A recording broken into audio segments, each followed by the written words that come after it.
একটি ঘন অরণ্যে বাস করত এক ভয়ঙ্কর কালো সাপ। বনজঙ্গল, মাঠ ও নদীর ধারে সবাই তাকে ভয় পেত। ছোট প্রাণীরা তার নাম শুনলেই গা ঢাকা দিত, এমনকি মানুষও তাকে ভয় করে দূরে থাকত। সাপটি শক্তিশালী হলেও খুব অহংকারী ছিল।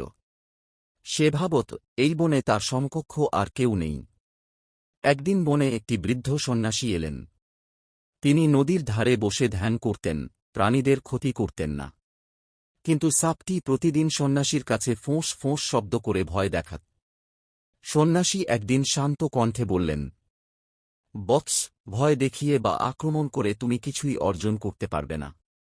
মানুষের মন জয় করতে চাইলে বিষ নয়, শান্তিই তোমার অস্ত্র হোক। সাপ প্রথমে উপহাস করল, কিন্তু ধীরে ধীরে সে সন্ন্যাসীর কথায় প্রভাবিত হল। একসময় সে প্রতিজ্ঞা করল, এখন থেকে কাউকে কামড়াবে না, কারো ক্ষতি করবে না। দিন যেতে লাগল। বনজঙ্গলের পশু পাখিরা প্রথমে ভয় পেয়ে দূরে থাকত, কিন্তু পরে বুঝতে পারল সাপ বদলে গেছে। তারা কাছে আসতে শুরু করল। এমনকি গ্রামের ছেলেরা খেলা করতে এসে সাপকে পাথর ছুঁড়ে মারত। সাপ প্রতিজ্ঞা ভঙ্গ না করে নীরব থাকত। ফলে সে দুর্বল ও আহত হতে লাগল। কিছুদিন পর সন্ন্যাসী আবার তাকে দেখতে এলেন। তিনি সাপটিকে কাহিল অবস্থায় দেখে বিস্মিত হলেন। এ কি দশা তোমার? সন্ন্যাসী জিজ্ঞেস করলেন। সাপ কষ্টের স্বরে বলল, আপনার কথা মেনে আমি কারো ক্ষতি করিনি, কিন্তু সবাই আমাকে দুর্বল ভেবে আঘাত করছে। আমি কি ভুল করেছি, গুরু? সন্ন্যাসী মৃদু হেসে বললেন, বৎস, আমি বলেছিলাম কাউকে কামড়াতে নয়, কিন্তু ফোঁস করতে তো নিষেধ করিনি। তোমাকে রাগ দেখাতে হবে, যাতে তারা বোঝে তুমি এখনও শক্তিশালী।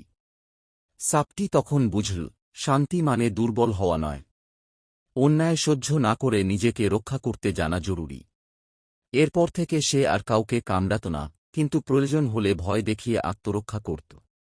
ধীরে ধীরে গ্রামের মানুষও সাপকে সম্মান করতে শিখল। তারা জানল, সাপ আক্রমণ করে না, তবে তাকে অবহেলা করলে সে ভয় দেখাতে পারে। এভাবে সাপ বন আর গ্রামের এক অবিচ্ছেদ্য অংশ হয়ে উঠল। শিক্ষণীয় দিক: এই কাহিনী থেকে বোঝা যায়, শান্তি ও দয়া মহৎ গুণ, কিন্তু আত্মরক্ষার জন্য প্রয়োজনীয় দৃঢ়তা থাকা আবশ্যক। অতিরিক্ত দুর্বল হলে মানুষ বা সমাজ অবহেলা করে, আবার অকারণ হিংসা করলে সবাই ভয় পায়। তাই জীবনে ভারসাম্য রক্ষা করাই শ্রেষ্ঠ।